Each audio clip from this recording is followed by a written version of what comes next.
प्रिय मित्रों, नमस्कार। मैं हूं दीपक शास्त्री और आज का हमारा जो ज्योतिषीय विषय है वह उन लोगों के लिए बहुत उपयोगी सिद्ध होने वाला है जो ज्योतिष जानने की जिज्ञासा रखते हैं, जो ज्योतिषीय प्रभावों के ऊपर निरंतर रिसर्च करते रहते हैं। ऐसे लोगों के लिए आज के जो मेरे बताए गए सूत्र हैं वह बहुत उपयोगी सिद्ध होने वाले हैं। तो ध्यान से सुनिएगा और आप नोट भी कर सकते हैं इन सूत्रों को। देखिए, आज का विषय रहेगा कि एक व्यक्ति लगातार उत्तरोत्तर सफलता को कैसे प्राप्त होता है। ठीक उसके विपरीत दूसरा व्यक्ति सफल व्यक्ति के समकक्ष योग्यता रखते हुए भी निरंतर असफलता, दुख, संघर्ष एवं परेशानियों को क्यों प्राप्त होता है, इसका ज्योतिषीय क्या कारण होता है। ध्यान से देखिएगा, ध्यान से समझिएगा। ज्योतिष में कुछ ऐसे योग बनते हैं, ग्रहों का राशि परिवर्तन होता है, उसके माध्यम से ऐसा जीवन में होता है। तो आइए सबसे पहले हम बात करेंगे कि सफल योग किस प्रकार से हमारी जन्म पत्रिका में बनता है। आप नोट करें और किसी की भी कुंडली में जो आपके जीवन में आप बहुत श्रेष्ठ किसी को मानते हैं तो उसकी कुंडली का परीक्षण करके देख सकते हैं। इन सूत्रों को उस कुंडली में लागू करके देखें कि वास्तविकता में ये सूत्र कितने कारगर हैं। सफल योग कुंडली में कब बनता है?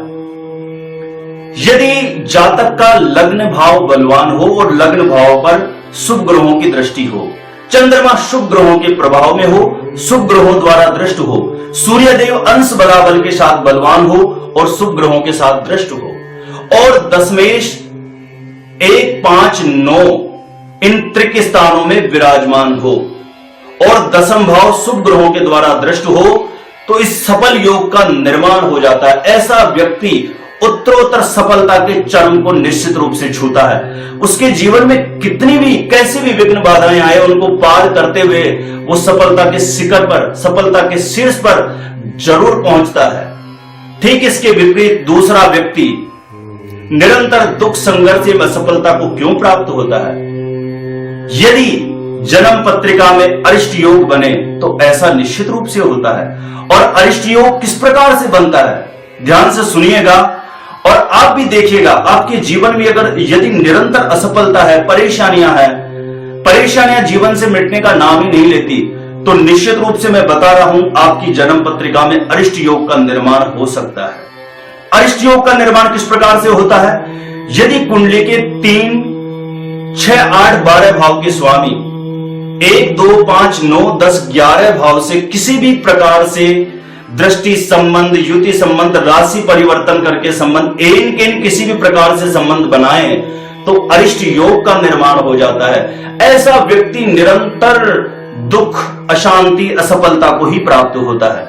लेकिन इसमें विशेष ध्यान देने की बात यह है, यदि 3, 6, 8, 12 भाव के स्वामी त्रिक भाव 1, 5, 9 के स्वामी भी हों तो यह अरिष्ट योग भंग हो जाता है। ऐसे व्यक्ति के जीवन में ऐसा नहीं होता, अरिष्ट योग का प्रभाव उसके जीवन में नहीं आता है। तो मित्रों, आज का ये विषय जो है ये ज्योतिषी जिज्ञासु जनों के लिए लाभदायक सिद्ध होगा।